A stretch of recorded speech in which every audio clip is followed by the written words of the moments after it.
if we have to take a little bit of extra time, if you step on that, it's going to make noise. You're probably going to go sideways, and just don't take me with you. That's all I'm asking.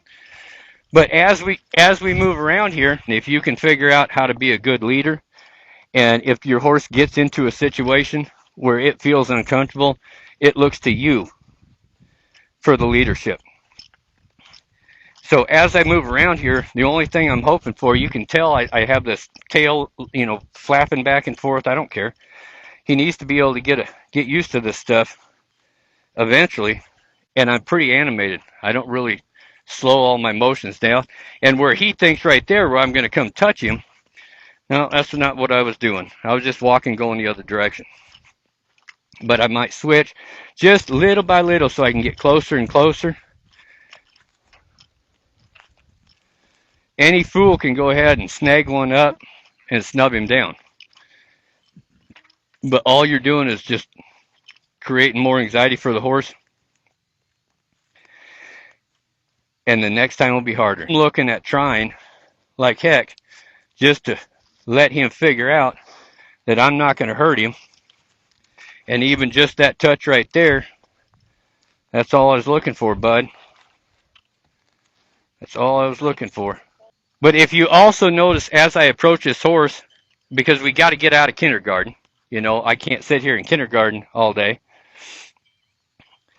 But as I approach this horse, you'll see that my body is not squared up to him. That's a big thing for these guys, okay?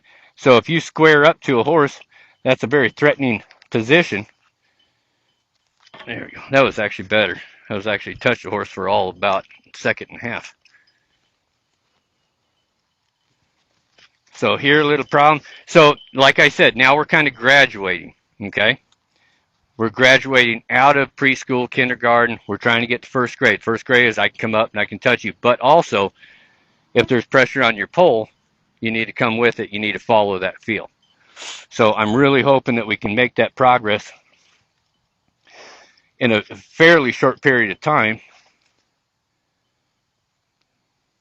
So as he goes back, the pressure applies, and then as he comes forward, the pressure goes away. So he's starting to realize the pressure and release. Now, you can have him in hand and halter and get a lot accomplished, but are you having to force him to do it?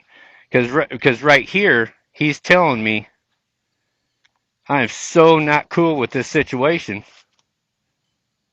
And you got to remember, we've got claw-like hands, just like a predator does, like a mountain lion does. And also got eyes in front of our head. So when we approach things, we approach it straight on with intent. There you go. Good job.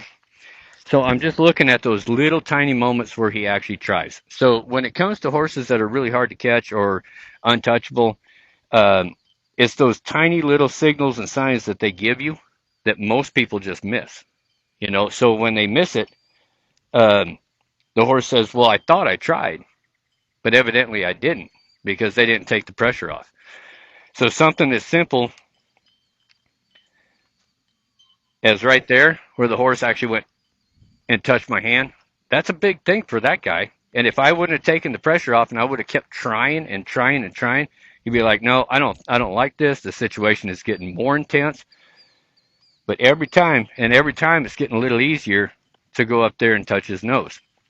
So that thing that you said with the other gal that was doing the approach and retreat stuff, that's all great, but it's not just a matter of walk up and walk away. It's how you do it and what you're doing and how you're reading those signs that make all the difference. So I'm hoping, nice, I like that.